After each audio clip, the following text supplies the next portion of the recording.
Hey everyone, welcome back to my channel in another video. তো আজকে অনেক বেলা করে ঘুম থেকে ওঠা হয়েছিল, এর জন্য মা দুপুরবেলা খাবার দিয়ে দিয়েছিল।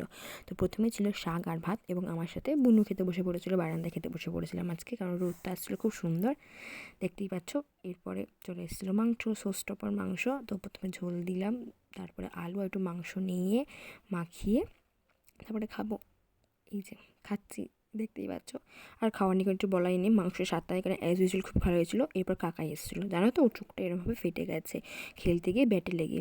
এরপরে ডিম্পা ভেসে চলে এসেছিলো গল্প করতে মায়ের সাথে। দুপুরবেলা এখানটা এসে বসে বারান্দায়, দিয়ে আমি ওদের গল্পের মধ্যে চলে গেলাম, আর তারপরে গল্প শুনছিলাম। আর এই যে দেখাচ্ছিলাম তোমাদের খুব সুন্দর একটা ভিউ আছে। এরপরে পাখি চলে এসেছিলো পাস নিয়ে, কলেজের ফেস্ট আছে তাই জন্য সেটার পাস। আমি অনেকদিন ধরে পাস করছিলাম, কিন্তু ও সেটা নিয়ে চলে এসেছে, তাই জন্য খুব খুশি হয়েছিলাম। এই জন্য ওকে দেখাচ্ছিলাম, থ্যাংক ইউ বলছিলাম, দিয়ে ও আমাকে একটু দেখে থ্যাংক ইউ বলে দিল। তারপরে ও নেলস শো করছিলো তোমাদের কাছে, দিয়ে আমি একটা উল্টাপাল্টা কমেন্ট করে এরকম মুখটা বেঁকে গেছিলো। তারপর একটা ফুল এনেছিলো আমার জন্য খুব সুন্দর, এই জন্য আমি একটু ঢং টং করছিলাম। এরপর জানো তো কী হয়েছে, কাকাই এই যে এখানে বসে আছে, আর ওই যে পাশের বাড়িতে খেলতে যায়, আর ওর বন্ধুরা ওকে ডাকছে কিরে খেলতে। আর ও তো ওর মায়ের ভয়া যাচ্ছেই না, দিয়ে পাখি ওকে আবার একটুখানি খচাচ্ছিল, দিয়ে পাখির দিকে দেখবে, ডেকে কেমনভাবে তাকাবে। এরপর রাতে ডিনারে ছিল কড়াইশুঁটির কচুরি আর মাংস, এটা খেয়ে একদম শেষে খাওয়া হয়ে গেল। আজকে ভিডিওটা এটুকুনি, stay tuned for the next one.